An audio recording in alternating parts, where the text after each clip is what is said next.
Hey guys, it's Chris at Highline Guitars, and it's time for a Luthier's Quick Tip. If you'd like to support my guitar building YouTube channel, visit eguitarplans.com and buy a plan. A link is in the description below. Now on with the video. All right guys, in this Luthier's Quick Tips, I'm going to explain how I position the pickups as I install them to make sure that the pole pieces line up directly under the strings.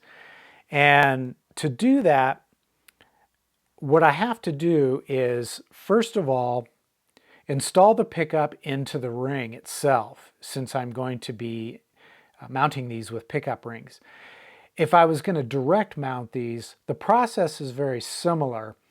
It just doesn't include the ring. But what I want to do is make sure that the pickup is lowered down till it's roughly flush with the surrounding ring, because I don't want the pickup to be sticking up too high, which will interfere with the strings as I'm installing it.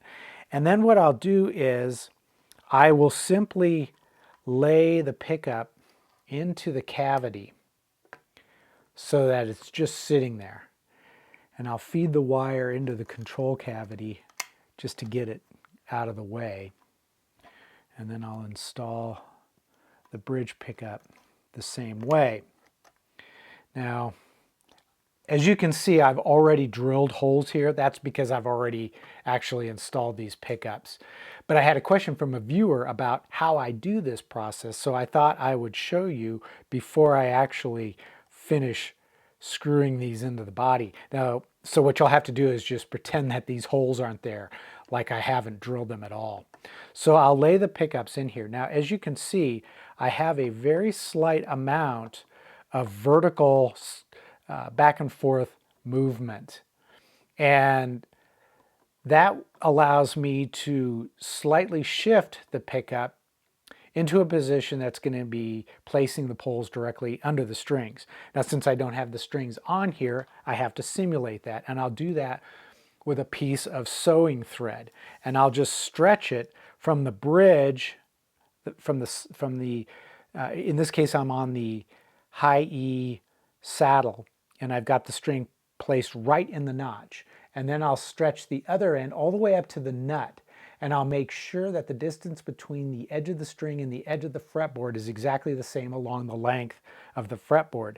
And then I'll look down directly from the top to see where those poles are aligning with the string. And if it's off, I can shift the pickup just ever so slightly. It doesn't take a lot.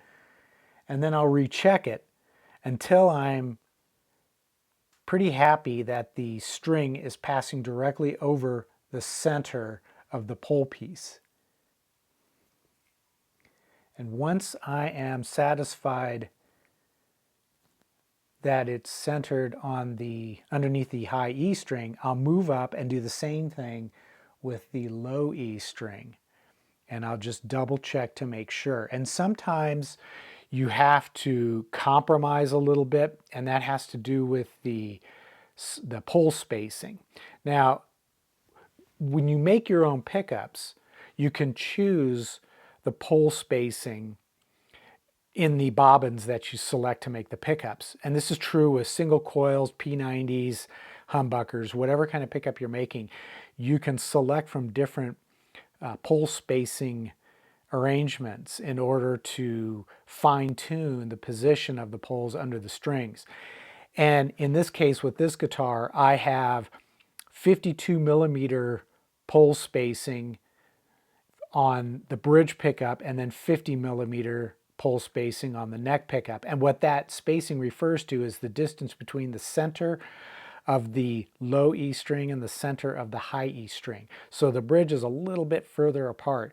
Now, exactly how much spacing you need is going to depend on the spacing of your saddles on your bridge as well as the slots in the nut. So that's why it helps to have an accurately drawn plan, because then you can actually measure the string spread where the pickups are going to rest, and then you can select the appropriate bobbin for that pickup. And you can typically purchase bobbins with string spacing that ranges anywhere from about 53 millimeters all the way down to about 48 millimeters and anything in between. So you can really dial it in. You can also, if you're handy, you can actually fabricate your own bobbins. I've done that many times with my 7-string multi-scale guitars. So that's basically how I make sure that the pickups are aligned with the strings. And once I have the pickups positioned appropriately, and you can actually use tape to hold the pickup in position because sometimes they will move around. But once I have that pickup set and positioned appropriately, I'll drill the holes for the pilot holes for the mounting screws. So that's basically how I do it.